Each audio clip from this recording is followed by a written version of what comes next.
What's going on, everybody? Alex here with Nickens Landscaping and Excavating. In today's video, we got to get this shop cleaned up, and I'm going to try to install some accessories on my truck. But shop's a mess. It is pouring down rain. We got about an inch of rain yesterday or last night, yesterday evening and last night, and then they're calling for another inch and a half today. So not looking too good for field work today, but I'm still here, still got up at 5. I'm at the shop. It's about 6 right now, 6:05, something like that. But I'm going to get to cleaning this stuff up, and then we're going to pull my truck in here, and I got to do a few things with that.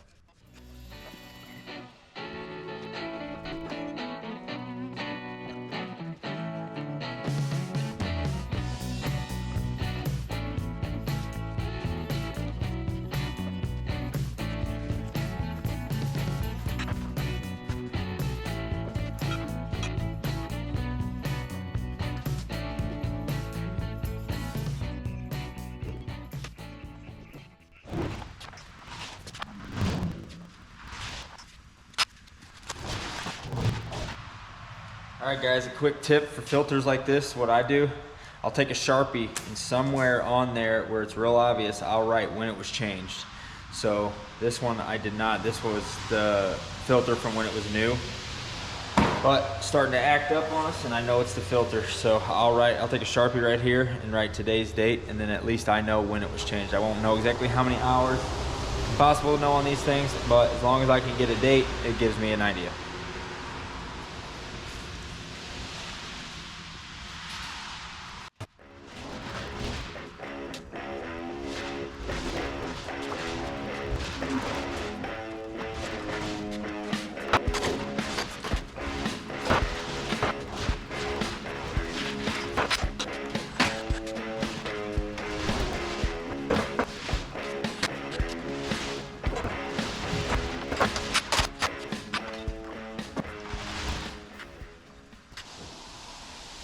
All right, guys, I'm changing the fuel filter too here. Probably not totally necessary. The fuel filters usually don't clog up, but I'll go ahead and do it anyway. That way I know everything was changed at the same time. What I do for these small engines is you take something like this. Make sure you can see this. A little pick like this, a little hook, and then you can go down in the tank, hook the fuel line, and then you can pull it out of the fill cap, and then you can get to these. Usually there's nothing holding these on. Usually it's just pressed on to the line. So all you gotta do is pull it out.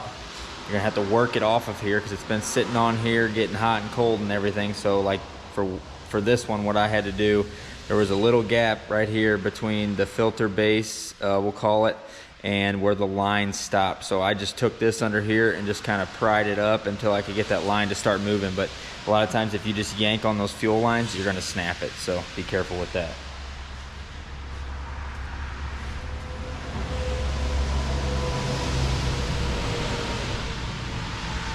Press it back on and push it back down into the tank. Make sure your line's not kinked up. Make sure it folds up the way it's supposed to.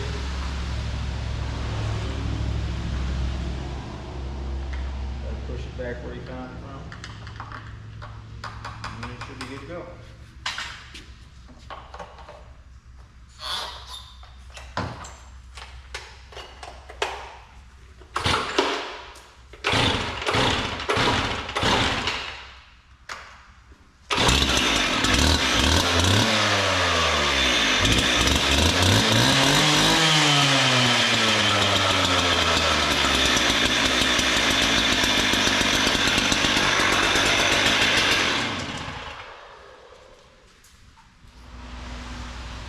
Next thing I'm working on here is a Let's Go spreader.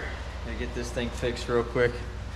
So you can see here, this plate, someone welded the piece that was supposed to go through this with a pin.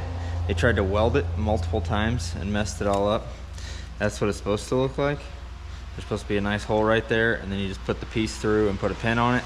But for whatever reason, they tried to weld it a couple times and it's trash. So I had to pull this thing apart, and I'm not gonna lie, that was not easy. This thing being used for fertilizer, I'm sure before I got it, just not easy to come apart. But we got it apart, and we'll get it fixed. I am gonna have to get a couple of little bolts, but I'll fix what I can today and finish the rest another day.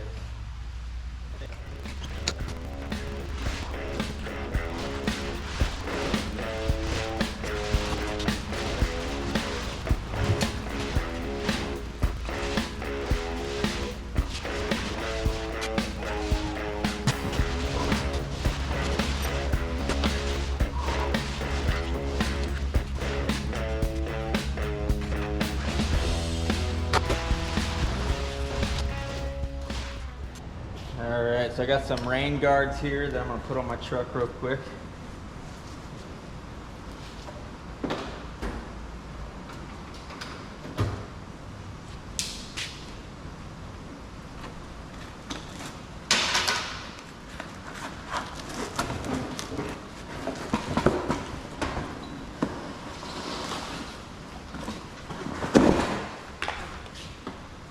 I don't know if you can see the holes over here, but my son took a screwdriver and decided to jam about 20 holes in this box. Thought it was fun, so he's 2.5. So he doesn't know any better yet, but I hope he didn't break them. We'll find out.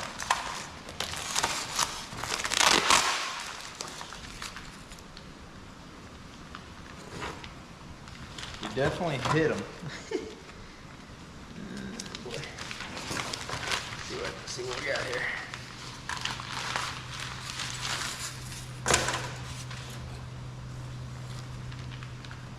Scratched it pretty good, but I don't think he broke it.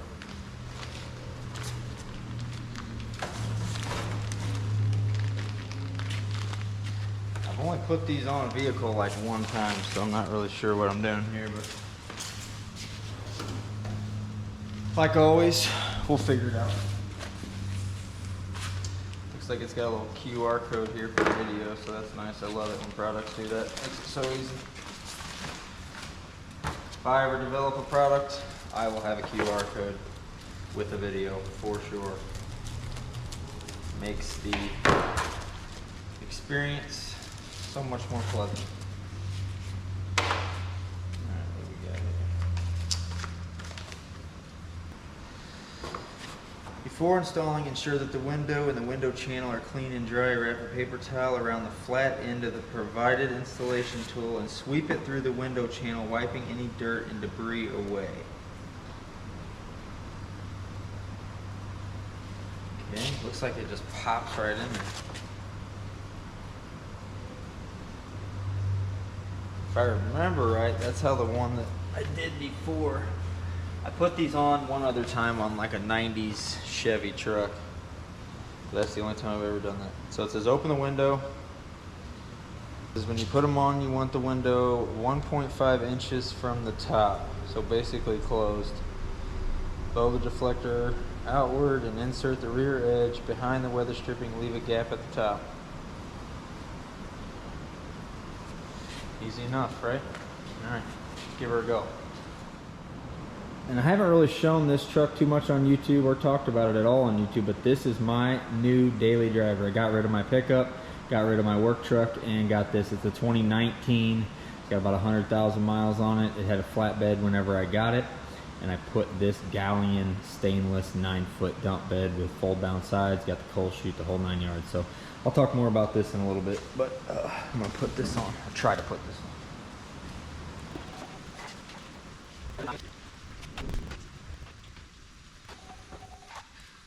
All right, so that wasn't too bad. Popped it right in there.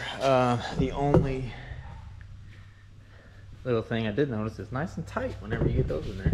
But I do this for snow removal because you need to crack your windows. You got to have the heat on for your defrost, and it gets really, really hot in the truck. So you do need to crack your windows, but when it's snowing, you don't like to roll them down because then you get water and condensation and whatever all over your buttons, all over your shoulder, yada, yada, yada. So it's nice to be able to crack your windows, but not let stuff come in whenever you're plowing and salting. Mainly plowing or whatever, whenever precipitation's coming down, so whatever that may be. But there's a little strip. Let's see if I can get this right here. There's a little strip. It's like a weather stripping that hugs the top of this. It's not the thick weather stripping on the inside of the window, but outside the window there's a little strip right here, and I caught that the first time. Kind of peeled that back, so be careful not to catch that. Make sure you tuck it underneath that. But straightforward install. I'm gonna do these other 3 windows, and then we're gonna see about messing with this new tarp that I got. I got the spring-loaded buyer's tarp, but it is this piece here, from right here to over there where it mounts is 88 inches. My truck is 84 inches where I want to put it. So I got to try to come up with the shim. So I may or may not get this mounted today, but I'm going to put these other weather guards on and, or the rain guards, and then we'll see about this tarp.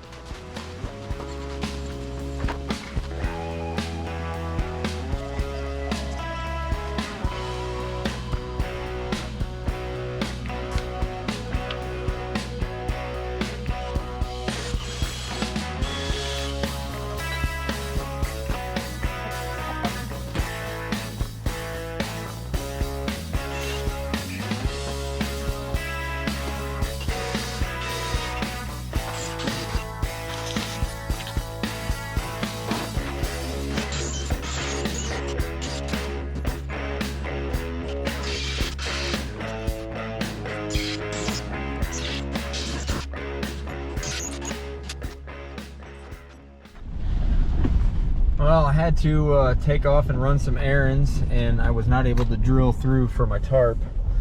So I had to go get my holes drilled out by a buddy of mine. Does some fabrication, and I'm doing some window shopping up here. I want to check out these 88s. This is what we really need right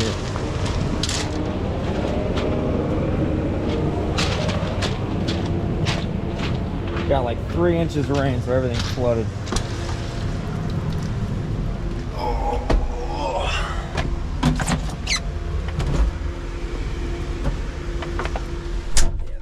Is so much bigger than the 42. Pretty much the same though. As far as the layout, what everything looks like, it's basically all the exact same, just a lot bigger cab. This is where it's at. Bobcat, if you're wondering what I want for Christmas, I wear a size fully loaded E88 with an end cap. Got $1,600 worth of filters right here for all the machines. But man, this makes up for the lack of rain that we have been getting. This is a lot. I got 3 or 4 inches in the past 24 hours. All right guys, so back here next morning. I did not get a chance to work in here anymore yesterday, but I picked up some stainless bolts and washers for the Lesco, so I'm gonna get that finished up, which will be good. And then I also picked up some stainless bolts for the tarp system, and I got my holes drilled out. So what I said yesterday was I couldn't drill this. If you guys have ever drilled stainless, it is super, super hard. So drilling through it with a regular drill bit, no bueno. I broke a couple drill bits, and it was getting real hot on me, turned red at one point. So I knew probably should stop. So I went down there and Austin drilled them out for me, so that's good. Should get that finished up, and yeah, should be looking good. And of course, this goes without saying, but anytime you're working with anything that gets dirty, dusty, oily, salty, fertilizer, whatever, anything like that, use anti-seize. This stuff is gonna be your friend. We put this on everything.